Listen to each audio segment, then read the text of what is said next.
विचार से विश्वास तक शिक्षा का नया अध्याय। स्वागत है आपका दामोदर यूनिवर्सिटी में।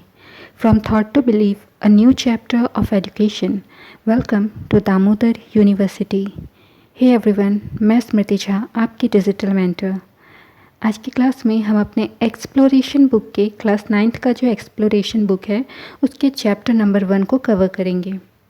चैप्टर नंबर 1 है exploration, entering the world of secondary science. इसमें क्या लिखा है हमारी एनसीईआरटी ने?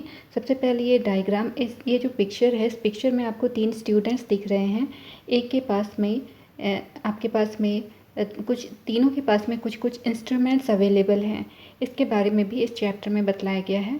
आइए इस चैप्टर को स्टार्ट करें।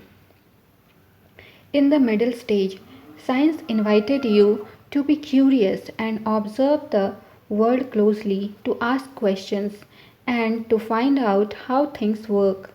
यानी जब आप अपने मिडिल स्टेज में थे तो साइंस ने आपको क्या सिखाया? साइंस ने आपको क्यूरियोसिटी सिखाई, आप में जिज्ञासा उत्पन्न हुई कि आपके जो वर्ल्ड है, आपका ये जो संसार है, आपको इसको क्लोजली देखना है, क्वेश्चंस पूछना है। यहाँ इस संसार में, इस वर्ल्ड में जो भी चीज़ें, जो घटनाएं हो रही हैं, उनके बारे में क्वेश्चंस अराइज करने हैं। कोई भी चीज़ कैसे काम करती है उसके बारे में जानने की जिज्ञासा आप में उत्पन्न हुई थी, जिज्ञासा आप में पैदा हुई थी। In our journey we discovered the science began with wonders and grew through careful experiments। तो हमारी इस जर्नी में, अब तक की जर्नी में हमने क्या देखा कि साइंस जो है, बहुत ही आश्चर्यजनक चीज़ें साइंस के थ्रू हमने देखी है और काफ़ी एक्सपेरिमेंट्स भी इसमें हमने देखे हैं। We connected ideas across the world of the living and non living. यहाँ पर हमारा जो वर्ल्ड है, इसमें काफ़ी लिविंग और नॉन लिविंग थिंग्स प्रेजेंट हैं। तो यहाँ पर इनके बीच में कनेक्शन हमने देखा था। Are you now enter the secondary stage, as you now enter the secondary stage, this journey continues but with an emphasis on deep exploration. तो ये तो थी बात आपके मिडिल स्टेज की, लेकिन अब जो है आप सेकेंडरी स्टेज में एंटर कर गए हो। तो अब जो है ये जर्नी कैसे कंटिन्यू होगी? ये कंटिन्यू होगी, लेकिन यहाँ पर पढ़ेंगे तो उन्हीं चीज़ों को, लेकिन यहाँ पर इम्फेसिस हमें जोर डालेंगे कि यही जो चीज़ें हमने जानी हैं अब तक, इनको काफ़ी डीप वे में, गहराई से इन चीज़ों को जानेंगे, एक्सप्लोर करेंगे। Science is not only about what we know but also about how we know it, how observations lead to measurements, how patterns are expressed using symbols and equations, how models are built to represent complex systems, and how ideas are tested, often revised and sometimes even discarded। तो यहाँ पर science के बारे में बताया गया है कि साइंस जो है वो सिर्फ जानने के लिए एक वस्तु नहीं है, जानने का विषय नहीं है, लेकिन हम यहाँ पर साइंस के सब्जेक्ट में हम लोग चीज़ों को ऑब्ज़र्व करते हैं, उसके मेज़रमेंट के बारे में जानते हैं, कैसे चीज़ों को मेज़र करना है, कोई भी पैटर्न है तो उसको कैसे एक्सप्रेस करना है, किन किन सिंबल का यूज़ करेंगे, किस इक्वेशन का हम लोग यूज़ करते हैं, कोई भी मॉडल है उसे कैसे बनाया जाता है, कोई कॉम्प्लेक्स सिस्टम है, उस कॉम्प्लेक्स सिस्टम को मॉडल के थ्रू हम लोग कैसे रिप्रेजेंट कर सकते हैं। और ये जो आइडियाज़ है, इसको हम लोग बार बार क्या करते हैं, टेस्ट करते हैं, रिवाइज करते हैं। और कभी कभी ऐसा भी होता है कि ये जो आइडियाज़ हमने रिप्रेजेंट किया, वो आइडियाज़ वर्क नहीं करता है तो वो डिस्कार्ड भी कर दिया जाता है। In our secondary stage notebook of science exploration, we will look more closely, think more carefully, and find out how scientific ideas help us make sense of nature, technology, and our place within them। तो हमारे ये जो secondary stage में हम पहुंच गए हैं, तो हमारे इस सेकेंडरी स्टेज में हमारे पास साइंस की टेक्स्ट बुक है जिसका नाम है एक्सप्लोरेशन। इस बुक में हम लोग चीज़ों को काफ़ी क्लोजली देखेंगे, काफ़ी चीज़ों को, जब उन चीज़ों के बारे में, किसी भी चीज़ के बारे में जब हम लोग सोचते हैं तो उसको केयरफुली सोचेंगे उसके बारे में, और इसके बारे में ये भी जानेंगे कि कैसे यहाँ पर जो भी साइंटिफिक आइडियाज़ हमारे माइंड में आते हैं तो ये हमारे नेचर के बारे में कैसे डिस्क्राइब करते हैं, जो भी टेक्नोलॉजी आती है हमारे माइंड में, तो उन टेक्नोलॉजी के जो इन्वेंशन है उसमें ये चीज़ें कैसे वर्क करती है। टेक्नोलॉजी यूं ही तो एक दिन में नहीं आ गई थी, इसके लिए हमें सोचना पड़ता है, उसके बाद में एक्सपेरिमेंट्स करने होते हैं, उसके बाद वेरिफिकेशंस होते हैं, तो बहुत सारा प्रोसेस होता है। तो वही हम इस एक्सप्लोरेशन बुक में हम देखेंगे। To reflect the approach of this textbook, the page number have been thoughtfully designed and are framed by a magnifying glass and a compass। तो यहाँ पर इस टेक्स्ट बुक के जो अप्रोच है उसको रिफ्लेक्ट करने के लिए यहाँ पर जो काफ़ी जो पेज नंबर्स हैं इस बुक के उसको काफ़ी ध्यान से डिज़ाइन किया गया है। और यहाँ पर एक जो डायग्राम मैंने शुरू में पिक्चर एक दिखलाई थी आपको, यहाँ पर एक बच्चा जो था मैग्नीफाइंग ग्लास और कंपास के थ्रू कंपास लेकर के खड़ा हुआ था। तो यहाँ पर मैग्नीफाइंग ग्लास क्या दिखा रहा है? The magnifying glass symbolises careful observation, noticing patterns and paying attention to what might otherwise be missed. तो यहाँ पर ये जो मैग्नीफाइंग ग्लास है वो ये बतला रहा है, वो सिंबल है इस बात का, केयरफुल ऑब्जर्वेशन का सिंबल है। तो हमें चीज़ों को केयरफुली ऑब्जर्व करना है। जो पैटर्न्स आप देख रहे हैं उसको ध्यान से उस पैटर्न को नोटिस करना है, अटेंशन देना है चीज़ों पर। जो भी हम चीज़ों को देख रहे हैं उसको काफ़ी अटेंटिव वे में हम देखें ना। अगर हम लोग ऐसा नहीं करेंगे तो वो जो चीज़ें हैं, जो चीज़ के बारे में हम स्टडी कर रहे हैं, वो सारी इंफॉर्मेशंस जो है वो मिस हो सकती हैं। तो ये हमारा ये बतलाया किसके बारे में, जो हमने सबसे पहले मैग्नीफाइंग ग्लास देखा था। मैग्नीफाइंग ग्लास के बारे में बता रहा है कि इस बुक में मैग्नीफाइंग ग्लास रिप्रेजेंट करने का मतलब क्या है। The compass reminds us that exploration also needs direction, choosing appropriate models, asking the right questions and knowing the limits of where our ideas apply। तो यहाँ पर सेकंड पर्सन दूसरा बच्चा जो था, वो जो पिक्चर हमने देखी थी, दूसरे बच्चे ने अपने हाथ में कंपस पकड़ रखा था। तो कंपस हमें ये बतलाता है, हमेशा याद दिलाते रहता है कि जो चीज़ में हम एक्सप्लोर कर रहे हैं उसके एक्सप्लोरेशन में हमें सही डायरेक्शन की ज़रूरत होती है। तो डायरेक्शन कैसे होगी, हम लोग डायरेक्शन कैसे फाइंड करेंगे? हमें जो भी मॉडल्स हम चूज़ करेंगे वो अप्रोप्रिएट मॉडल हमें चूज़ करना होगा। जो भी क्वेश्चंस हम पूछेंगे सही क्वेश्चन सही समय पर हम पूछें, और जो भी लिमिट्स हैं, जो भी हमारे आइडियाज़ हैं, उनको हम ठीक से हम अप्लाई कर सकें, ये हमारा कंपस बतलाता है। Together they tell us that exploration in science is not wandering aimlessly but trying to make sense of our world with care and purpose. तो अब ये जो कंपस और मैग्नीफाइंग ग्लास था, ये दोनों साथ मिलकर के क्या दिखला रहे हैं?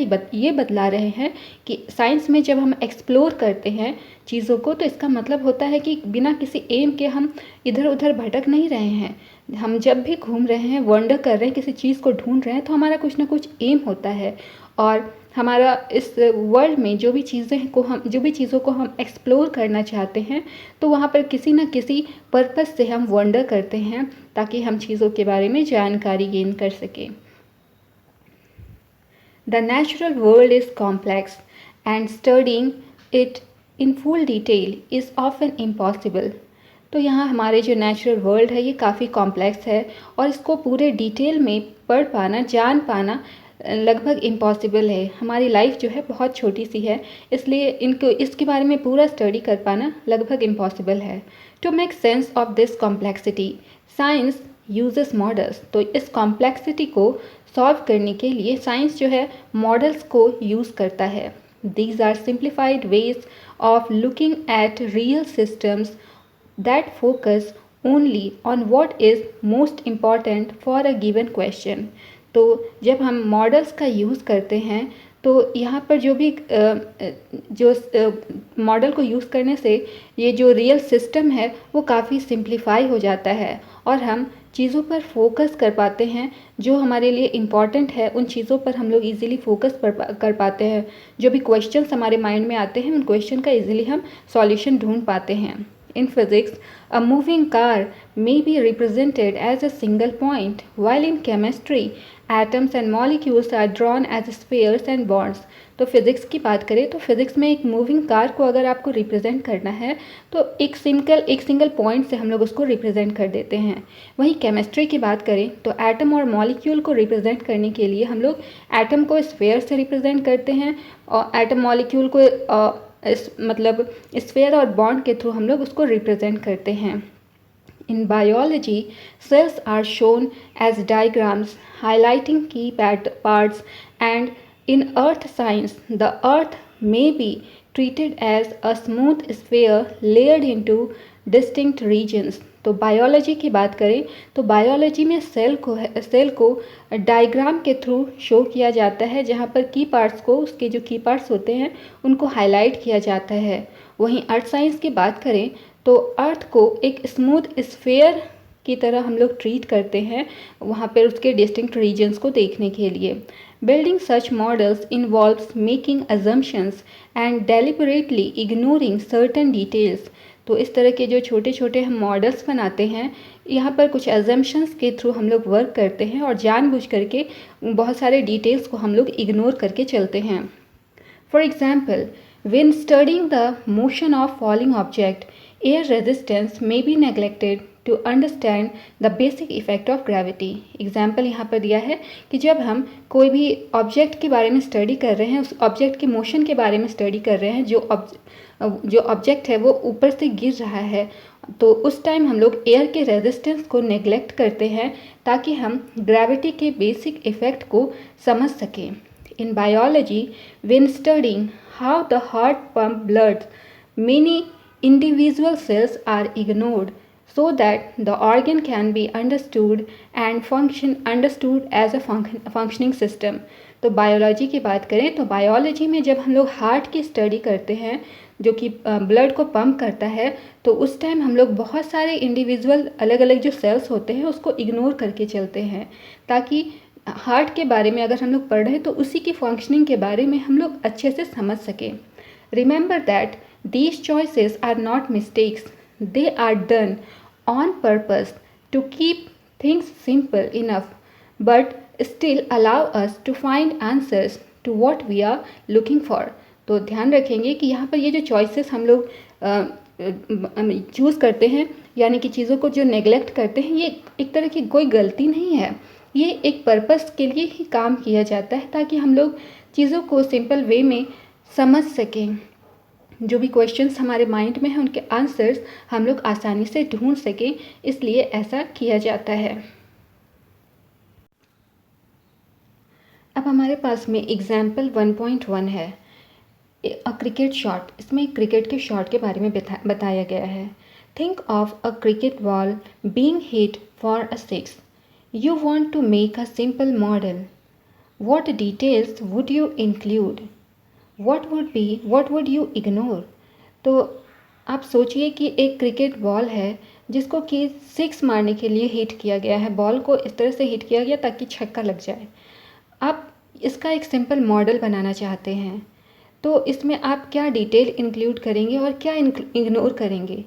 साइंस में हम लोग यही तो चीज़ करते हैं, जब मॉडल बनाते हैं तो कुछ जो इम्पॉर्टेंट चीज़ें होती है उसको इंक्लूड करते हैं और जो थोड़ा कम इम्पॉर्टेंट होती है उसको हम इग्नोर करके चलते हैं। तो यहाँ पर क्या इंक्लूड करेंगे, क्या इग्नोर करेंगे? आंसर है we must ask, will the ball cross the boundary without hitting the ground first?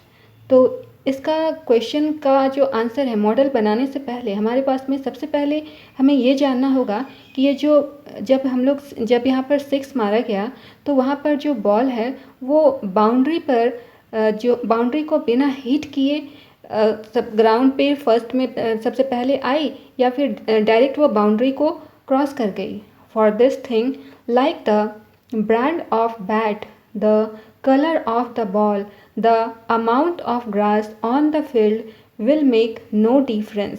तो यहाँ पर जो हमारे पास में चीज़ें हैं, जैसे कि बैट कौन से ब्रांड का है, बॉल का कलर क्या है, कितना ग्रास फील्ड में अवेलेबल है, कितना अमाउंट में ग्रास अवेलेबल है, घास अवेलेबल है, ये सब चीज़ों को हम लोग जो है यहाँ पर चीज़ें यहाँ पर बदल नहीं रही थी। इन सब के बाद में इनको हम चाहें तो हम इग्नोर कर सकते हैं। आगे लिखा हुआ है, on the other hand the mass of the ball and the speed and direction in which it has been hit will be very important. तो यहाँ पर उस बॉल का मास कितना है, कितनी स्पीड से वो जो बॉल है मूव कर रहा है, किस स्पीड से उसे फेंका गया था, कौन से डायरेक्शन में वो गई, जब हिट करने के बाद में कौन से डायरेक्शन में गई, ये चीज़ें इंपॉर्टेंट है, इसे मेंशन करना होगा। Air resistance, the spin off the ball and the stitching of the threads at the seam have smaller effects that can be ignored in a simple model। तो यहाँ पर एयर रेजिस्टेंस भी होगा, जब बॉल जब move करे तो वहाँ पर स्पिन भी वो कर सकती है, और थ्रेड की स्टिचिंग हो गई, ये सब जो है छोटे छोटे इफ़ेक्ट्स हैं, इनको भी हम इग्नोर कर सकते हैं जब हम मॉडल बनाएंगे तो। As we build more and more complex models, we add extra details for greater accuracy। तो जब हम लोग इस तरह से और भी कॉम्प्लेक्स मॉडल्स जब बनाएंगे तो हम लोग एक्स्ट्रा डिटेल्स भी, ग्रेट एक्यूरेसी, ज़्यादा एक्यूरेसी के लिए एक्स्ट्रा डिटेल्स भी हम लोग ऐड कर सकते हैं। ये सभी जो डिटेल्स थे इनको हम लोग कुछ को हम लोग मतलब इंक्लूड कर रहे थे, कुछ को नेगलेक्ट कर रहे थे, लेकिन जब हम लोग काफ़ी डिटेल में हम लोग बनाना चाहेंगे तो ये सब एक्यूरेसी के पर्पज़ से इस सबको भी हम लोग ऐड करेंगे ना। Activity 1.1 latest model. तो इसमें लेटेस्ट मॉडल के बारे में बताया गया है। Suppose you ride a bicycle from your school to your home, you want to model the time it takes to go home from school. What details would you keep, what details could you ignore, suggest why ignoring some details may actually be useful। तो मान लीजिए कि आप एक cycle जो है उसको ride करके आप अपने स्कूल से घर जा रहे हैं, तो आप इसके लिए एक मॉडल बनाना चाह रहे हैं जिसमें कि आप घर से स्कूल जा रहे हैं, तो इसमें कौन से डिटेल को आप रखेंगे और कौन से डिटेल को आप इग्नोर करेंगे। तो जो चीज़ों को आप इग्नोर करेंगे उनके बारे में बतलाइए, और जो डिटेल्स को आप मेंशन करना चाहेंगे जो यूज़फुल है उनके बारे में आपको बताना है। As you explore science more deeply you will notice that it uses language in a very careful and precise way। तो जब आप साइंस को केयरफुली काफ़ी डीप वे में जब आप एक्सप्लोर करेंगे तो आप जो लैंग्वेज है यहाँ पर इसको काफ़ी प्रिसाइज वे में केयरफुली आप लोग इसको देखेंगे, आप नोटिस करेंगे कि इसका जो लैंग्वेज है वो काफ़ी प्रिसाइज वे में दिया गया है। Many words that we use in everyday life such as force, work, cell or reaction have specific meaning in science। तो यहाँ पर कुछ ऐसे वर्ड्स हैं जो कि हम अपने डेली की लाइफ में देखते हैं, जैसे कि फोर्स हो गया, वर्क, सेल, रिएक्शन, ये सभी जो है इन सब का साइंस में पर्टिकुलर एक स्पेसिफिक मीनिंग होता है। These meanings are often very specific because science ideas must be communicated clearly and unbiasedly। तो यहाँ पर ये जो मीनिंग्स होती है साइंस में ये सब काफ़ी प्रिसाइज होते हैं और इनका जो यूज़ स्पेसिफिक वे में किया जाता है ताकि जो जब हम लोग कम्युनिकेशन करें तो हम लोग काफ़ी क्लियरली इसके बारे में कम्युनिकेट कर सकें। To allow scientist across the world to describe observations, compare results and build ideas together, science uses a shared language of these specific terms, symbols and units। तो यहाँ पर जब पूरे वर्ल्ड में साइंस में जब बात करते हैं, साइंस के जो जितने भी लोग होते हैं, तब यहाँ पर डिज़ायर्ड ऑब्जर्वेशन उनको जब चाहिए होती है तो रिजल्ट्स को वो लोग क्या करते हैं, कंपेयर करते हैं और साथ में मिल करके आइडियाज़ बनाते हैं। साइंस जो है इस केस में यहाँ पर लैंग्वेज को शेयर करता है।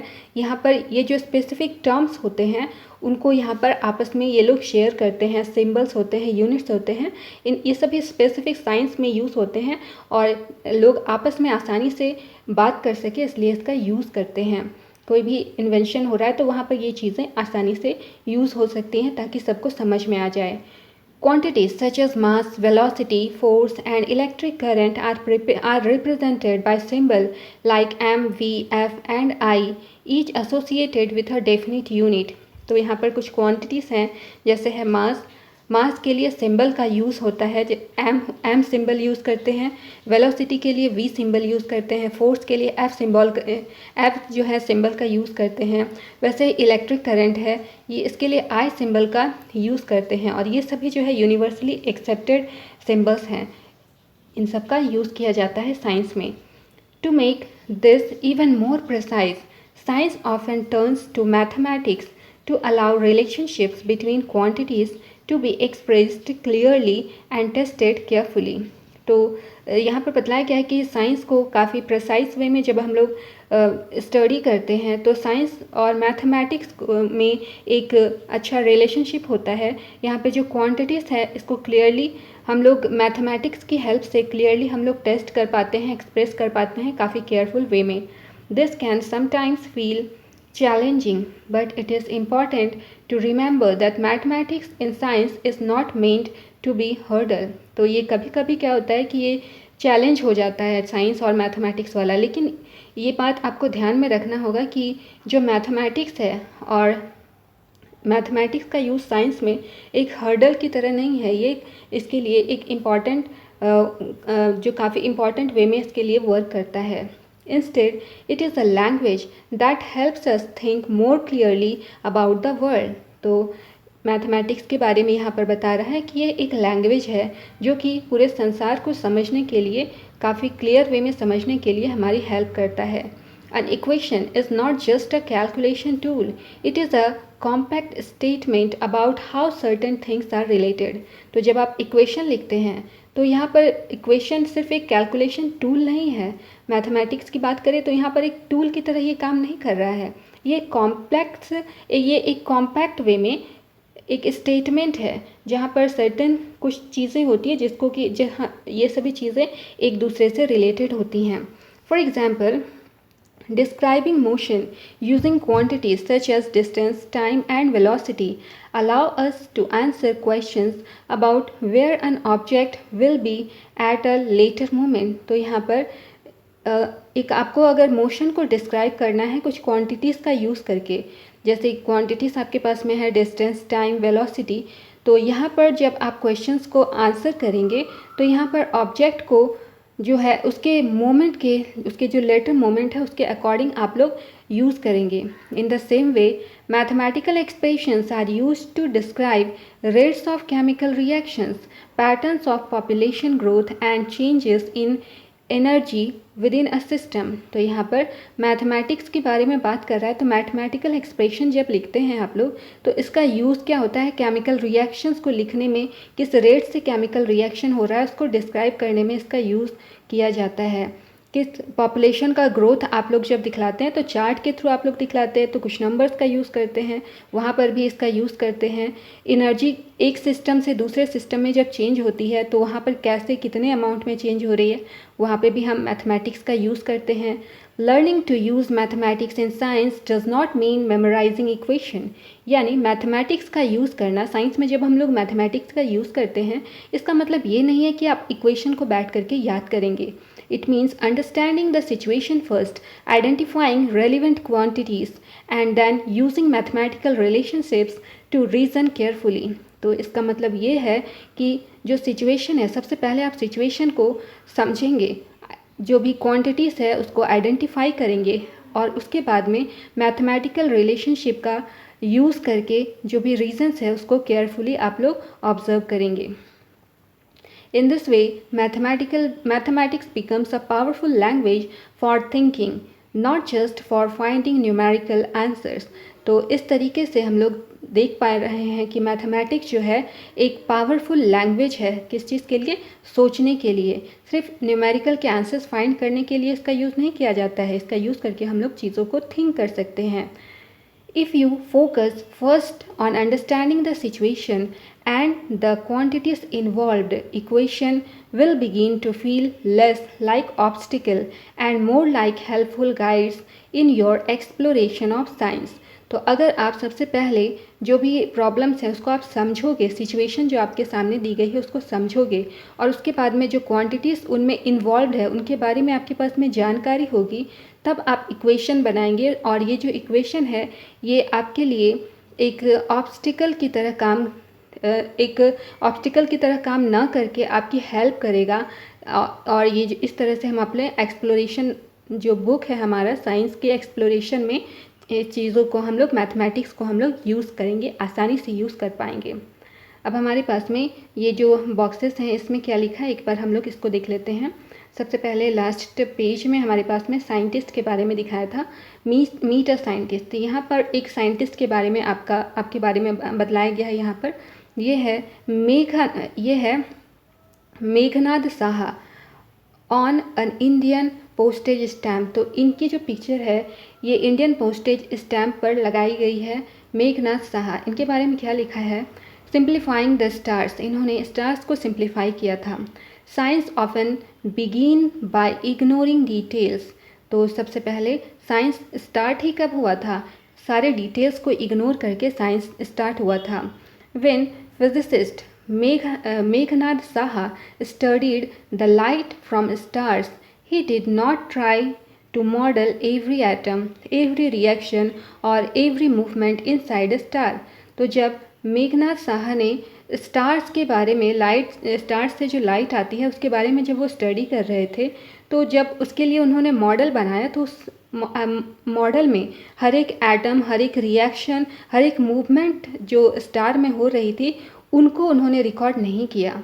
Instead he treated the matter in the star as a hot gas, ignored many complex processes and focused only on temperature, pressure and how atoms formed ions. तो इन सब की जगह पर उन्होंने क्या किया कि ये जो मैटर है, स्टार में जो मैटर होता है उसको हॉट गैस की तरह उन्होंने कंसिडर किया और बाकी जो भी कॉम्प्लेक्स प्रोसेसेस थे उन सबको उन्होंने इग्नोर किया। सिर्फ टेम्परेचर, प्रेशर और किस तरीके से एटम का फॉर्मेशन आयंस के फॉर्म में हो रहा है, एटम कैसे आयन बनाते हैं, सिर्फ उन्होंने उस पर फोकस किया था, बाकी चीज़ों को उन्होंने नेग्लेक्ट किया था। This simplification allows him to explain how the color of stars is deeply connected to their temperature। तो इस तरह से ये जब इन्होंने सिंप्लीफाइड वे में चीज़ों को देखा तो इस तरह से वो क्या हुआ कि एक्सप्लेन कर पाए कि किस तरह से स्टार्स जो है अपने जो टेम्परेचर है उस तरह से उनका, उस टेम्परेचर के साथ उनका कनेक्शन किस तरीके से है, ये चीज़ों के बारे में ये पता लगा पाए।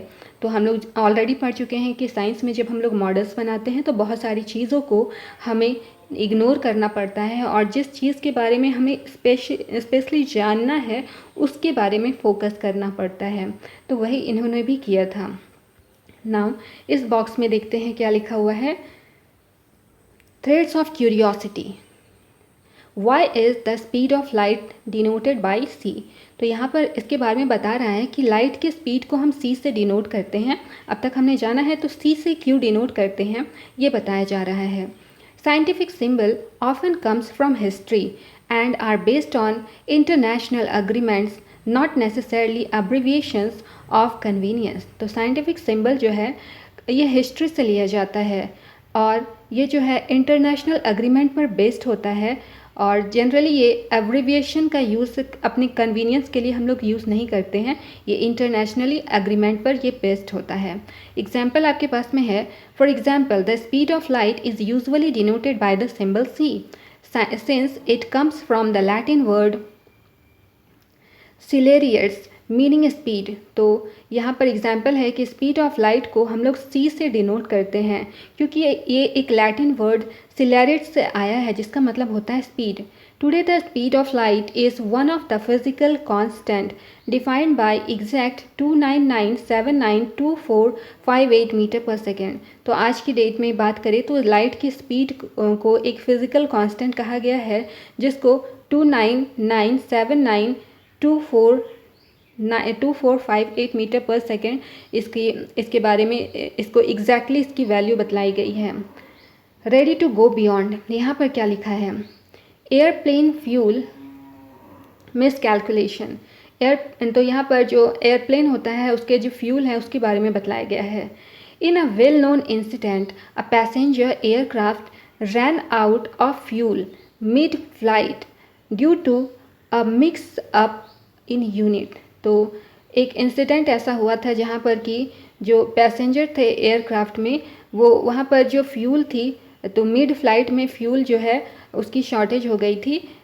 उसमें क्या हुआ था, the flight needed 22,300 kilogram fuel in total, but the ground crew miscalculated the fuel required.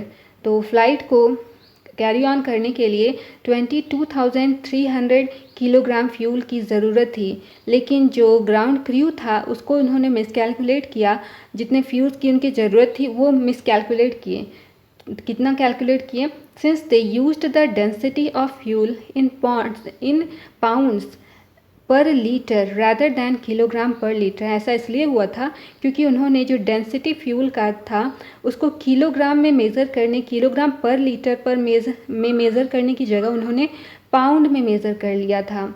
The aircraft was about 15,000 litres short of fuel and luckily could glide to an emergency landing.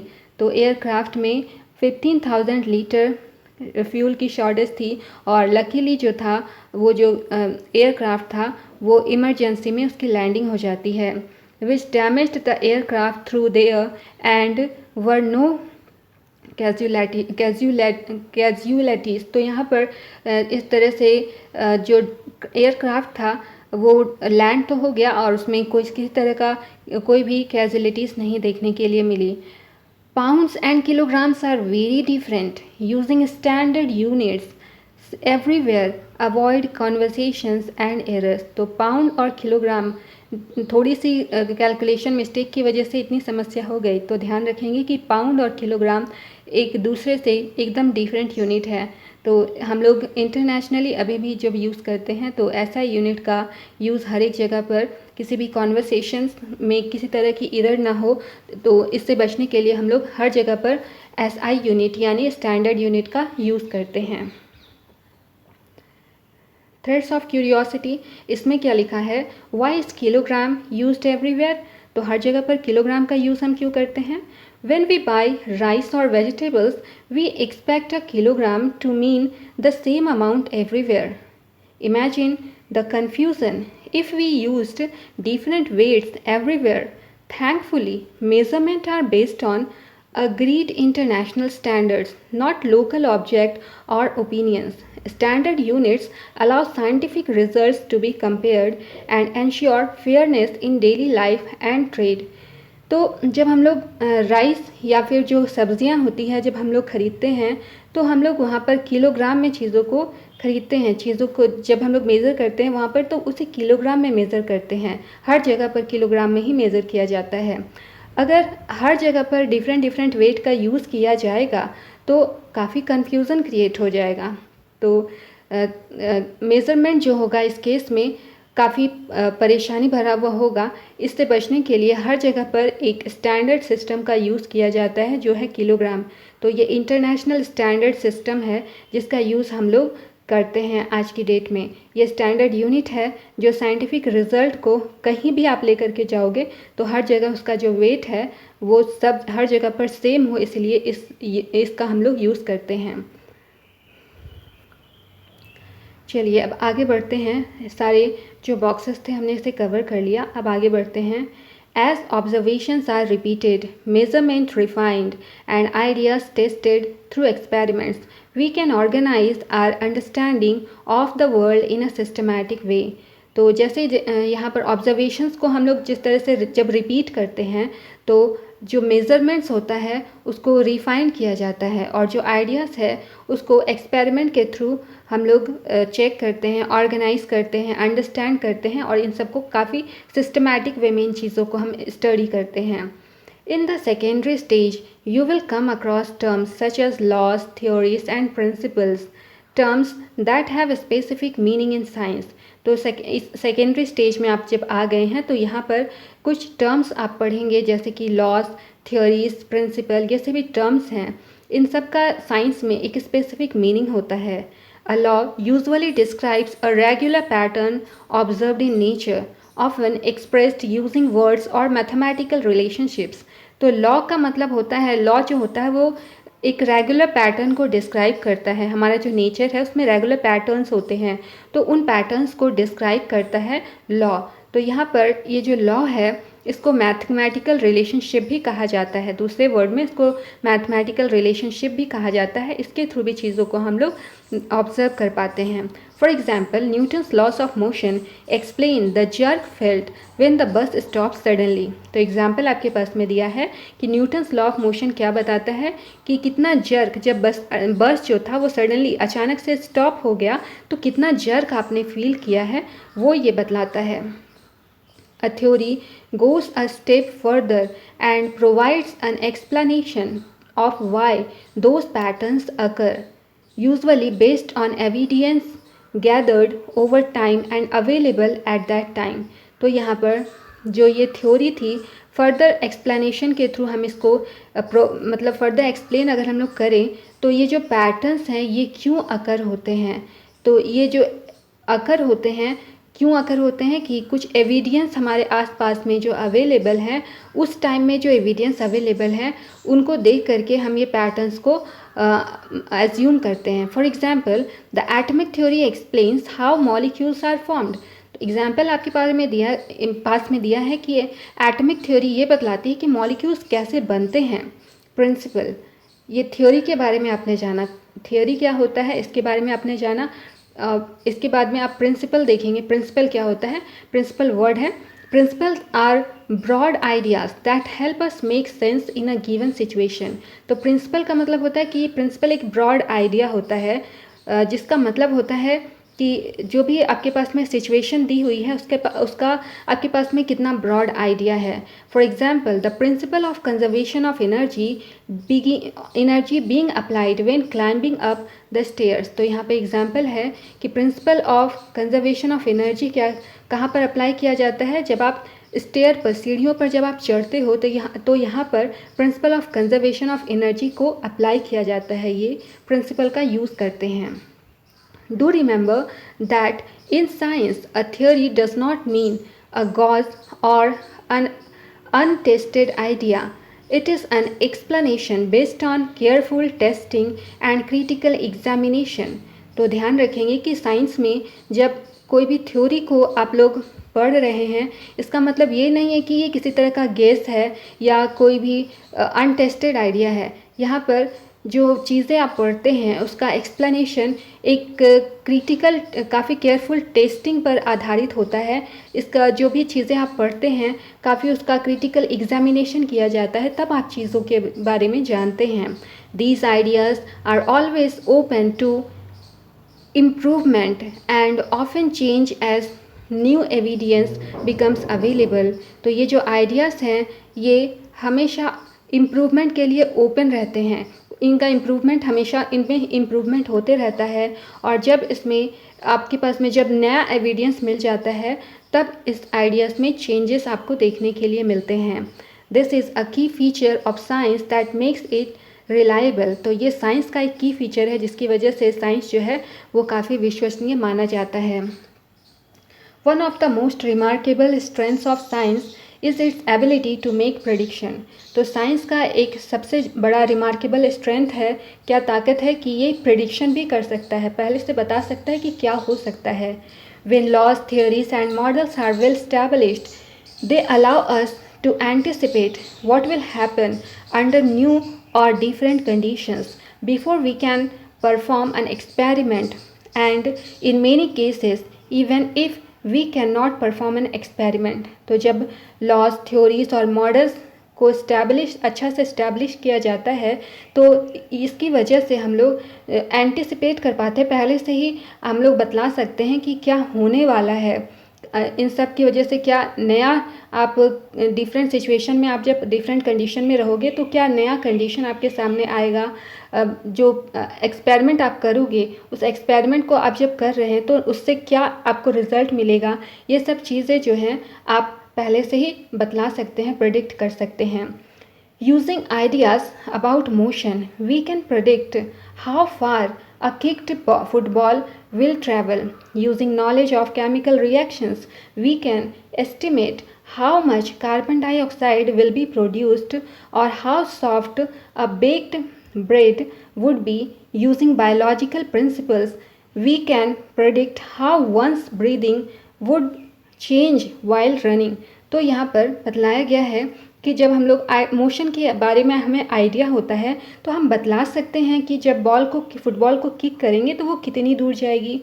अगर हमारे पास chemical reaction का knowledge है तो हम इस चीज़ का अंदाज़ा लगा सकते हैं कि कार्बन डाइऑक्साइड कितना प्रोड्यूस हो रहा है और कितना हम लोग जब बेकिंग करते हैं तो ब्रेड को जब आप बेक करेंगे तो वो कितना सॉफ्ट बनेगा, इन सब का आइडिया आप लगा सकते हैं। कितना कार्बन डाइऑक्साइड उसमें प्रोड्यूस हुआ, जितना प्रोड्यूस होगा वो उतना अच्छा से बेक होगा।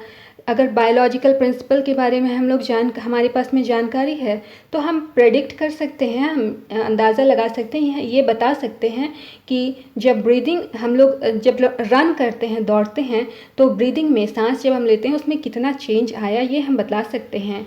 Remember that these predictions are not guesses, they are reasoned expectations based on evidences and careful thinking। तो ध्यान रखेंगे कि ये जो प्रेडिक्शन है ये किसी तरह का कोई गेस नहीं है, ये एक एक्सपेक्टेशंस है और इस एक्सपेक्टेशन के पीछे रीज़न भी होता है, जो कि हमारे पास में जो एविडेंस हमारे पास में अवेलेबल है उनको केयरफुली आप ऑब्ज़र्व करोगे, उनके बारे में सोचोगे तो आप इजीली चीज़ों को प्रेडिक्ट कर सकते हैं। When prediction matches observation, confidence in the underlying science grows। तो जब प्रेडिक्शन जो है ऑब्जर्वेशन से मैच कर जाती है तो यहाँ पर साइंस में हम लोग और कॉन्फिडेंट फील करते हैं। But even more important, when they do not, scientists re-examine their assumptions, models और measurements। लेकिन अगर ऐसा नहीं होता है तो जो साइंटिस्ट होते हैं वो री एग्ज़ामिन करते हैं, जो भी एजम्पशंस उन्होंने लगाए थे उसको री एग्ज़ामिन करते हैं, जो मॉडल है उसको री एग्ज़ामिन करते हैं, जो भी मेजरमेंट आपने लिया उसको री एग्ज़ामिन करके फिर से चेक करते हैं कि आखिर गलती कहाँ पर हुई थी। In this way prediction is a powerful tool that drives further exploration and a deeper understanding of the world. तो इस तरह से हम कह सकते हैं कि प्रेडिक्शन जो है एक पावरफुल टूल की काम करती है, जिसकी वजह से हम चीज़ों को फिर से एक्सप्लोर कर पाते हैं और इस वर्ल्ड की डीपर अंडरस्टैंडिंग हम गेन कर पाते हैं। Example 1.2, how do we check predictions. तो ये एग्जाम्पल हमें इस बारे में बताता है कि हम प्रेडिक्शन को कैसे चेक कर सकते हैं। वर्षा टोल्ड हर फ्रेंड मेघना it will rain this afternoon because the clouds look dark. Think of some questions मेघना could ask Varsha to make this prediction scientifically testable। तो यहाँ पर वर्षा अपनी फ्रेंड को कहती है, अपनी फ्रेंड उसकी मेघना है, उसको कहती है कि दोपहर में आज बारिश हो सकती है क्योंकि जो क्लाउड्स हैं, जो बादल हैं, वो काफ़ी डार्क दिख रहे हैं। कुछ ऐसे ही क्वेश्चन जो है मेघना के दिमाग में आता है और वो जो है वर्षा से पूछती है कि ये जो प्रेडिक्शन है उसको साइंटिफिकली टेस्ट कैसे कर सकते हैं, क्या ये जो प्रेडिक्शन उन्होंने किया क्या ये साइंटिफिकली टेस्टेबल है। तो आंसर है good scientific questions will look for measurable evidences and past patterns. तो एक अच्छा साइंटिफिक क्वेश्चन जो है वो मेजरेबल एविडेंस और पास्ट पैटर्न्स पर वर्क करता है। Questions with simple yes or no answers are usually not so useful। तो ऐसे questions जिसका कि सिंपल आंसर हाँ या हाँ या ना में दिया जाए ये यूज़फुल नहीं होते हैं। मेघना could ask Varsha questions like these are just examples like what was the conditions of sky when it rained last time, what is the humidity today।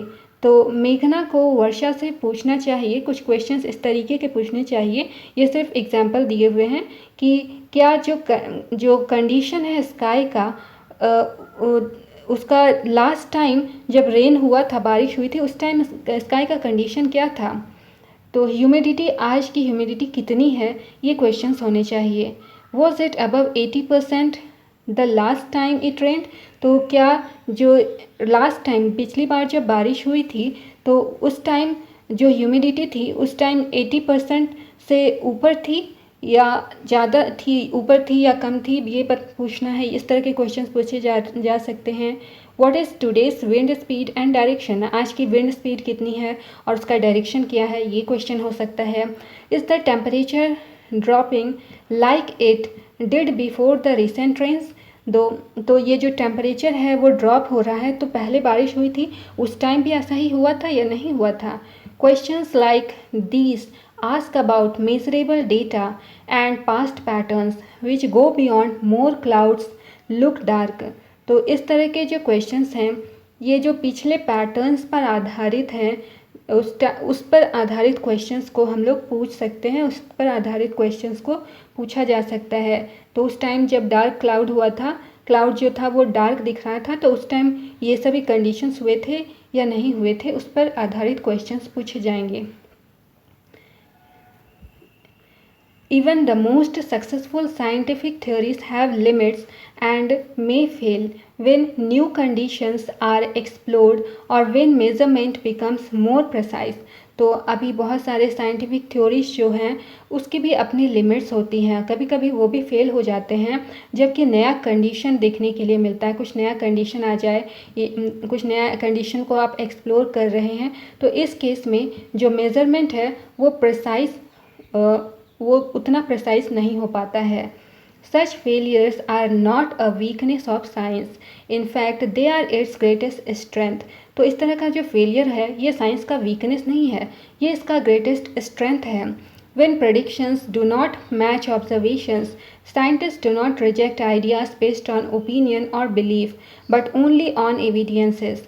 तो जब प्रेडिक्शन ऑब्जर्वेशन से मैच नहीं करता है तो साइंटिस्ट जो है वो आइडिया को ओपिनियन या बिलीफ के बेस पर रिजेक्ट नहीं करते हैं, लेकिन वो सिर्फ उनको एविडेंस चाहिए होता है, उसके बेस पर वो वर्क करते हैं।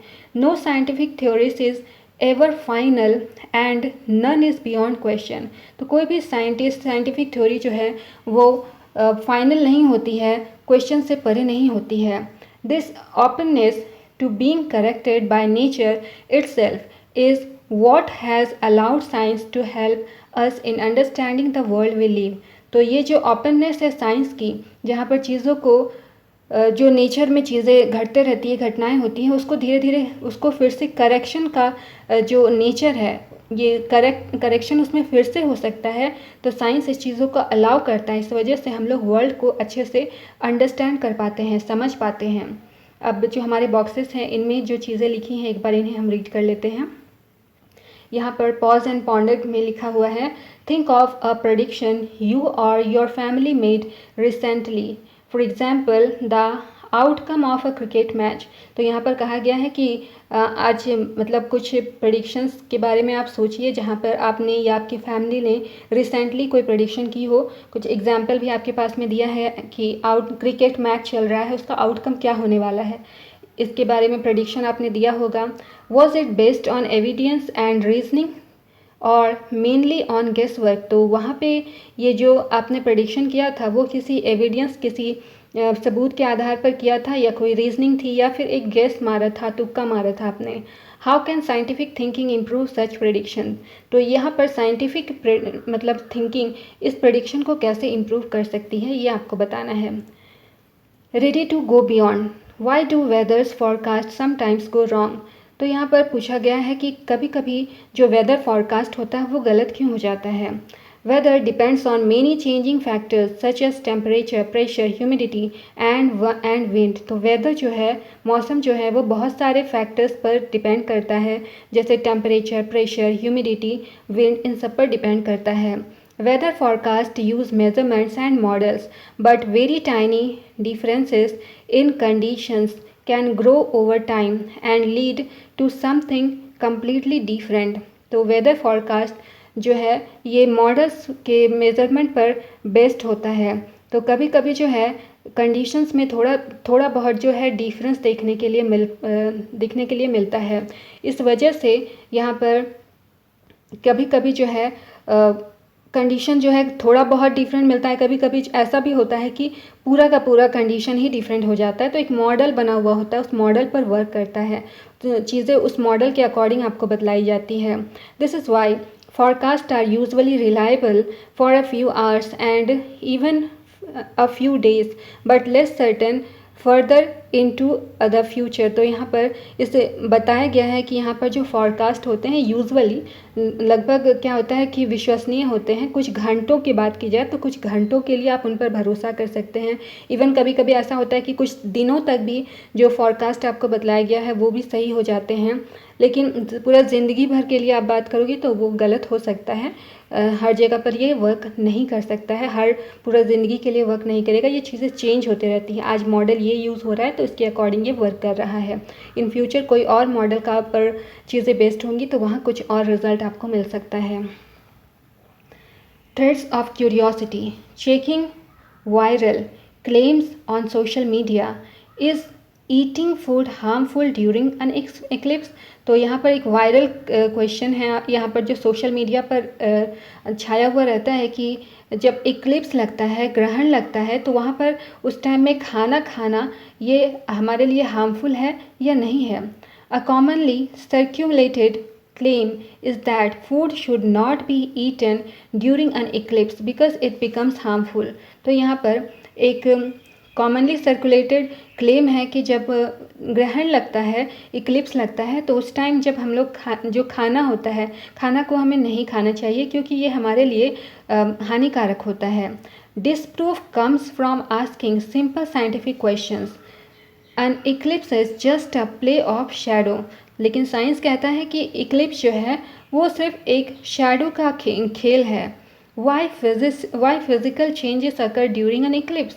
तो जब ग्रहण लगता है तो वहाँ पर इस तरह का फिजिकल चेंज क्यों होता है। Does temperature changes significantly. तो क्या अचानक से टेम्परेचर चेंज होने लगता है या धीरे धीरे टेम्परेचर चेंज होने लगता है। Does food go bad if it is left in Shadow. तो ऐसा होता है कि अगर शैडो में आप खाना को रख देते हैं तो खाना जब शैडो में आता है तो वो ख़राब हो जाता है। You will conclude that no physical chemical or biological mechanism support such claim. तो आप यहाँ पर देखेंगे कि यहाँ पर कोई भी फिजिकल केमिकल या बायोलॉजिकल मैकेनिज्म ये जो क्लेम कर रहा है कि खाना नहीं खाना चाहिए क्योंकि खाना ख़राब हो जाता है, तो इस चीज़ को क्लेम नहीं करता है। साइंस ऐसा बिल्कुल भी नहीं कहता है।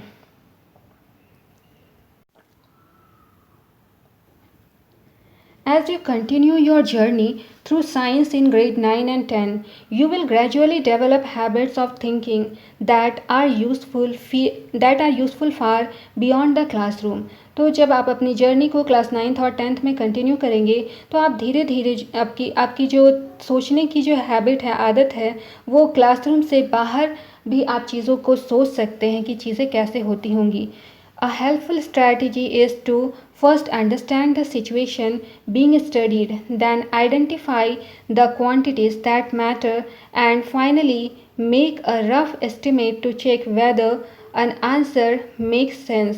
तो यहाँ पर एक हेल्पफुल स्ट्रैटेजी आपके पास में होगी कि चीज़ों को आप सबसे पहले अंडरस्टैंड करेंगे, जो भी सिचुएशन है उसको आप समझेंगे, जो भी चीज़ें आपको पढ़ना है उसके बारे में पहले आप उसे समझेंगे, फिर जो उसमें क्वांटिटीज़ ऑफ मैटर है आप उनको आइडेंटिफाई करेंगे और फाइनली जो है आप चीज़ों को एस्टिमेट कर पाएंगे कि जो भी आंसर है उसका कोई जो भी चीज़ें आपके बारे में, जो भी चीज़ें आपने इकट्ठा की है, जो जानकारी आपने इकट्ठा की है उसका कोई सेंस बन रहा है या नहीं है।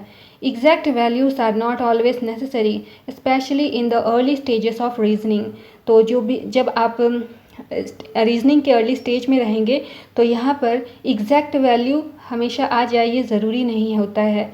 Often an approximate estimate is enough to tell us whether the result is reasonable or impossible। तो यहाँ पर जो एग्जैक्ट वैल्यू आए ये ज़रूरी नहीं है, एक अप्रॉक्सीमेट एस्टिमेटेड वैल्यू से भी आप पता लगा सकते हैं कि जो रिज़ल्ट है वो रीजनेबल है या फिर इम्पॉसिबल है। Learning to estimate helps us build intuitions, detect errors, and develop confidence in your thinking. Science values careful reasoning perhaps much more than accurate calculations। तो एस्टिमेट में जब एस्टिमेट बना करके चीज़ों को जब आप लर्न करते हो तो इस वजह से आपका जो इंट्यूशन है वो इंट्यूशन बिल्ड होता है, आप एरर्स को डिटेक्ट कर पाते हो, आप में कॉन्फिडेंस डेवलप होता है, आपकी थिंकिंग लेवल डेवलप होती है। साइंस जो है वो केयरफुल रीजनिंग को वैल्यू करता है, ना कि एक्यूरेट कैलकुलेशंस को। Ready to go beyond, how much rice would feed a family of four for a month. तो एक महीने के लिए एक महीने की बात हो रही कि एक फैमिली में 4 मेंबर हैं, तो एक महीने में उनको कितना राइस वो कंज्यूम करेंगे ये बतलाना है आपको, एज्यूम करके बताना है, एजम्पशन आपके पास में है, एस्टिमेट करना है। To make a rough estimate assume that all their calories need come from rice alone। तो मान करके यहाँ पर चला जा रहा है, एक रफली अंदाज़ा लगाया जा रहा है कि उनकी जो पूरी कैलोरी है वो सिर्फ राइस से ही पूरी हो रही है। An average adult needs about 2000 to 2500 kilo calorie per day. तो एक एवरेज एडल्ट की बात करें तो उसे 2000 से 2500 किलो कैलोरी हर दिन की ज़रूरत होती है।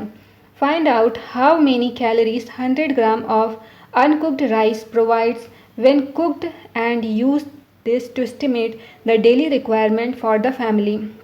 तो यहाँ से आप पता लगा सकते हैं कि कितना कैलोरी 100 ग्राम अनकुक्ड फूड, अनकुक्ड राइस जब है उसको 100 ग्राम कैलोरी कितना, मतलब राइस अगर उसको आप प्रोवाइड करेंगे 100 ग्राम अनकुक्ड राइस आप उसको प्रोवाइड करेंगे तो वो उससे कितना कैलोरी वो फाइंड करेगा। The aim is not to get an exact number but to check whether the answer makes sense of 100 gram for a month is clearly too little while a few tons is far too much। तो यहाँ पर ये जो आपका उद्देश्य ये है कि एग्जैक्ट नंबर आपको ना नहीं पता करना है, बट एक आंसर एस्टिमेट अंदाज़ा आपको लगाना है कि 100 ग्राम जो है ये मंथली अगर आप प्रोवाइड करते हैं उन फैमिली को, आप 100 ग्राम एक मंथ में आप देते हैं तो ये उनके लिए बहुत ही कम होगा। जबकि अगर आप कुछ टन अगर उनको चावल आप देते हैं तो ये उनके लिए बहुत ही ज़्यादा हो जाएगा। So estimation helps connect science to everyday question about food and resources and shows why approximate reasoning is an important scientific skill. तो यहाँ पर ये बतलाया गया है कि इस तरह का जब अंदाज़ा हम लगाते हैं, एस्टिमेशन लगाते हैं, तो यहाँ पर साइंस हमारा एवरीडे लाइफ से कनेक्ट हो जाता है। तो किस तरह से फूड और रिसोर्सेज की ज़रूरत होती है, तो यहाँ पर उस रिसोर्सेज की ज़रूरत को हम लोग अप्रॉक्सीमेट वे में हम लोग अंदाज़ा लगा सकते हैं, रीजनिंग लगा सकते हैं और चीज़ों को हम लोग ठीक तरह से कैलकुलेट कर सकते हैं कहाँ कितनी ज़रूरत हो सकती है। अब हमारे पास में एग्जाम्पल है 1.3। Estimate how many liters of air you breathe in one day. Start by estimating how many breaths you take per minute and the volume of one breath. Your aim is not to find an exact answer but a reasonable estimate। तो आपको अंदाज़ा लगाना है कि जब आप सांस लेते हैं, हर एक दिन में जब आप सांस लेते हैं तो कितना एयर आप कंज्यूम करते हैं। तो इसे एस्टिमेट करना है पर मिनट, एक मिनट में आप कितना ब्रीथ लेते हैं उसके अकॉर्डिंग आप अंदाज़ा लगाना है कि कितना आप लोग एयर को आप लोग यूज़ करते हैं। आपका एम एग्जैक्ट आंसर गेन करना नहीं है लेकिन एक एस्टिमेटेड आंसर को गेन करना है। आंसर है at rest we take about 12 to 15 breaths a minute and there are 60 into 24 is equal to 1440 minutes in a day। So we take roughly 18 to 22,000 breaths, about 20,000 breaths a day। तो जब हम लोग rest position में रहते हैं तो हम लोग 12 से 15 ब्रीथ एक मिनट में लेते हैं और यहाँ पर एक मिनट में 60 सेकंड होता है तो इसको 24 से मल्टीप्लाई किया गया है तो ये आया है 1440 मिनट, एक दिन का बात हो रहा है। तो हम लोग रफली 18 से 22,000 ब्रीथ एक दिन में लेते हैं जो कि अबाउट 20,000 एक दिन का ब्रीथ है हमारा। We also need to find the volume of air in one breath। तो हमने कितना वॉल्यूम कंज्यूम किया है अपनी ब्रीथ में, एक उसका वॉल्यूम भी हमें फाइंड करना है। One way to estimate this is to think that it take about 4 to 5 breath to fill a typical rubber party balloon which when inflated has a volume of about 2 liters। तो इसे आप volume find करना चाहते हैं तो इसका एक तरीका ये भी हो सकता है कि हम इसका अंदाज़ा लगा लें कि 4 से 5 ब्रीथ लेने पर एक टिपिकल रबर पार्टी बलून को फिल होने में 4 से 5 ब्रीथ हम लेते हैं तो कितना वॉल्यूम वो गेन करता है, कवर करता है। तो जब वो इन्फ्लेट होता है, फूलता है, तो इसका वॉल्यूम जो है वो अबाउट 2 लीटर होता है। So 1 breath is perhaps about 0.5 litre. तो एक ब्रीथ की बात करें तो वो लगभग 0.5 लीटर होगा। Hence we breathe in about 10,000 litres of air a day. तो यहाँ से हम अंदाज़ा लगा सकते हैं कि लगभग 10,000 लीटर एक दिन में हम लोग ब्रीथ करते हैं। Now it is hard to see if this estimate is reasonable और नॉट। तो यहाँ पर ये जो एस्टिमेशन है वो रीज़नेबल है या नहीं है उसको देखते हैं। ये अंदाज़ा लगाना मुश्किल है। But if we go back to our balloon example, one could blow up a balloon in about 20 seconds. So maybe we could fill 3 balloons in a minute. तो ये अंदाज़ा लगाना मुश्किल है, लेकिन अगर हम लोग बलून का एग्जाम्पल लें तो यहाँ पर एक बार जब हम ब्लो करते हैं बलून को तो इसमें 20 सेकेंड लगता है। तो हो सकता है कि ये जो है 3 बलून 1 मिनट में ब्लो कर पाएँ। तो इसको मल्टीप्लाई किया गया है, 3 बलून 1 मिनट में है, फिर 2 लीटर बलून को मल्टीप्लाई किया गया है और टोटल हमारे पास में था 1440 मिनट पर डे। तो यहाँ पर इसको कैलकुलेट करेंगे तो लगभग 8600 लीटर कैलकुलेशन के बाद में आएगा, which is for estimation purpose of is reasonably close to our earlier estimate of 10,000 litre. तो ये एक रीजनेबल वैल्यू है जो अर्लियर एस्टिमेट किया गया था 10,000 litre. Naturally we would get extremely tired very quickly after blowing balloons non-stop, unlike normal restful breathing। तो naturally बात किया जाए तो जब हम लोग इस तरह से बलून को फुलाते हैं तो हम लोग बहुत ही ज़्यादा थक जाते हैं नॉन स्टॉप वे में अगर हम लोग बलून को ब्लो करेंगे, फुलाएंगे तो। पॉज एंड पॉन्डर में लिखा है, describe one situation where an approximate answer is good enough and one where you would need a very exact value. तो यहाँ पर एक सिचुएशन आपके पास में आपको बतलाना है जहाँ पर एक अप्रॉक्सीमेट आंसर हो और यहाँ पर एक एग्जैक्ट वैल्यू हो। उसके बारे में आप एक सिचुएशन दे करके आपको बतलाना है कि आपके पास में एग्जैक्ट वैल्यू भी हो, उसका एस्टिमेटेड आंसर आप क्या कर सकते हो। तो यहाँ पर लिखा है, after grade 10 if you decide to study science it will be divided into branches like physics, chemistry, biology and earth science, and even in grade 9 and 10 the chapters you have will focus on some of these areas। तो grade 10 के बाद में जब अगर science आप लोग opt करते हो तो आपके पास में साइंस के ब्रांचेस होंगे, फिज़िक्स, केमिस्ट्री, बायोलॉजी और अर्थ साइंस। और 9th और 10th ग्रेड में भी कुछ चैप्टर्स आपके पास में होंगे इस एरियाज़ के, जो चीज़ें आप फिज़िक्स, केमिस्ट्री, बायोलॉजी और साइंस हैं इसके कुछ चैप्टर्स आपको देखने के लिए मिलेंगे। We have highlighted some of the exciting things you may learn about in the next level up boxes. तो कुछ चीज़ें जो है उसको हाईलाइट की गई हैं आगे बॉक्सेस में। However, do remember that the natural world does not have any such boundaries। तो ध्यान रखेंगे कि हमारा जो नेचुरल वर्ल्ड है उसमें किसी तरह का कोई बाउंड्री नहीं है, वहाँ कोई फिजिक्स, केमिस्ट्री, बायोलॉजी और साइंस आपको देखने के लिए नहीं मिलेगा। These divisions are made by us to only help organize knowledge, they are not independent of each other.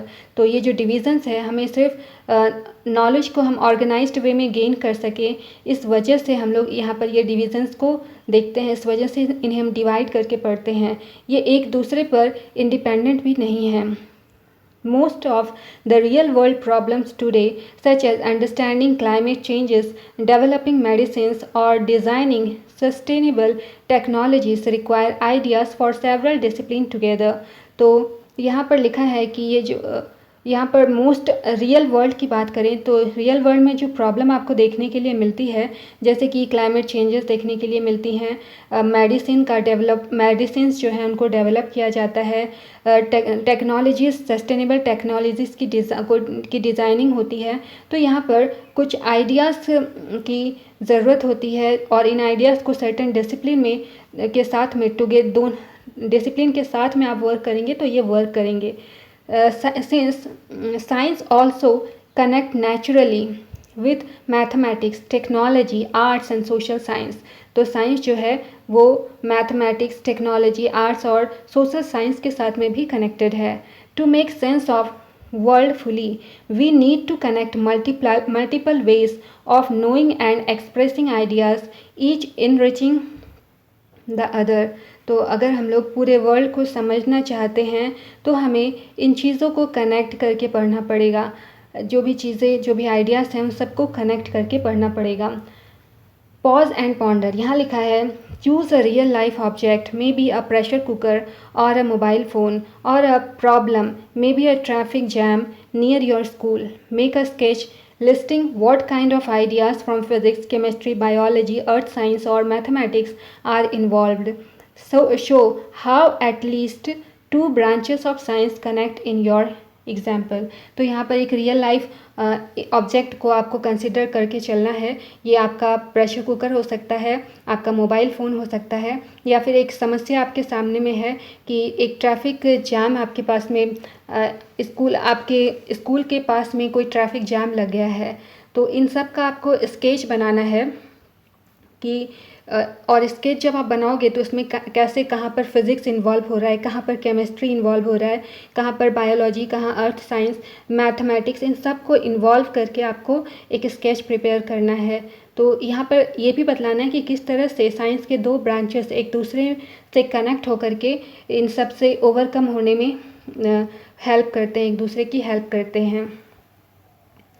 Ready to go beyond, यहाँ लिखा है how does a mask really work. तो एक मास्क कैसे काम करता है ये बताया गया है यहाँ पर। Solving real problems requires knowledge from several branches of science. During the COVID-19 pandemic, we all used masks for safety.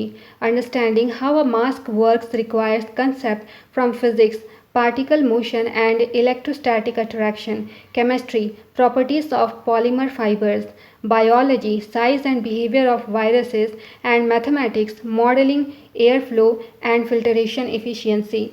तो जब कोविड-19 की बात की जाए तो यहाँ पर हमारे पास में एक सिचुएशन आई थी, ये पैंडमिक की सिचुएशन आई थी कोविड-19 के टाइम। तो यहाँ पर मास्क का हम लोग यूज़ कर रहे थे। तो ये मास्क जो है यहाँ पर इसमें फ़िज़िक्स, केमिस्ट्री, बायोलॉजी तीनों ब्रांचेस जो हैं साइंस के यूज़ हुए थे। तो इसमें फ़िज़िक्स जो है, यहाँ पर फ़िज़िक्स का यूज़ किया गया था कि ये जो मास्क यूज़ करेंगे तो ये जो पार्टिकल का मोशन है, ये इलेक्ट्रोस्टैटिक अट्रैक्शन और पार्टिकल इलेक्ट्रोस्टैटिक अट्रैक्शन को यहाँ पर यूज़ किया गया है, और पार्टिकल के मोशन को मूव करने से रोकने के लिए, अंदर आपके ना जा पाए उससे रोकने के लिए यहाँ पर इसका वर्क किया गया था। केमिस्ट्री का काम था कि polymer, properties of polymer fibre. तो ये जब मास्क बनाया जा रहा था तो पॉलीमर फाइबर का यूज़ हो रहा था। तो ये केमिस्ट्री की वजह से इस फाइबर का यूज़ किया गया था। बायोलॉजी कैसे हेल्प कर रहा था कि size and behaviour of virus. तो वायरस का कैसा बिहेवियर है, क्या साइज़ है, ये जो पता कैसे लग रहा था, बायोलॉजी की वजह से पता लग रहा था।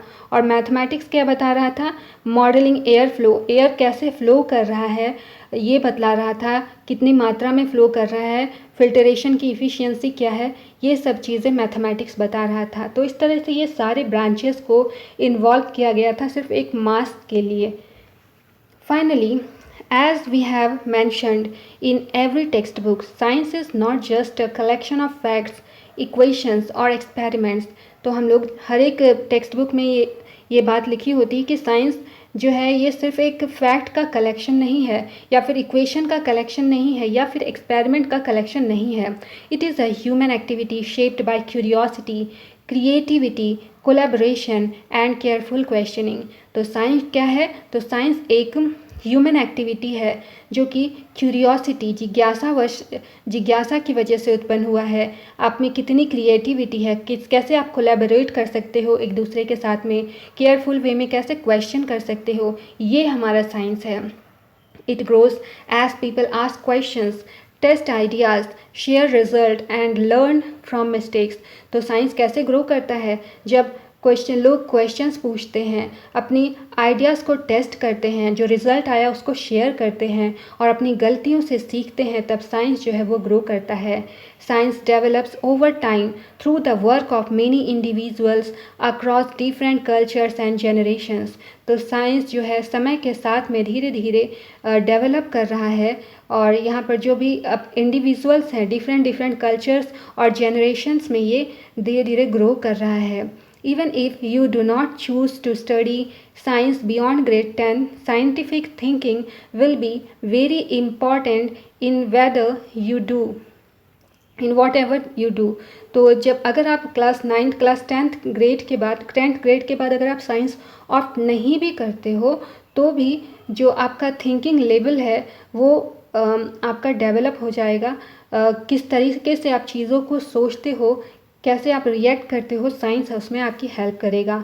It helps you understand the technology that surrounds you and helps you evaluate information critically and make sense of the world you live in. तो साइंस जो है आपको टेक्नोलॉजी को समझने में हेल्प करता है, आपके आसपास में क्या चीज़ें हो रही है, जो भी इंफॉर्मेशन होती है उसको कैसे क्रिटिकली आप इवेल्युएट करते हो, कैसे चीज़ों के बारे में आप रिएक्ट करते हो, ये सब साइंस की वजह से आप सीख सकते हो। As you begin this stage of exploration, science invites you not only to learn about the world but also to learn how we are trying to understand it।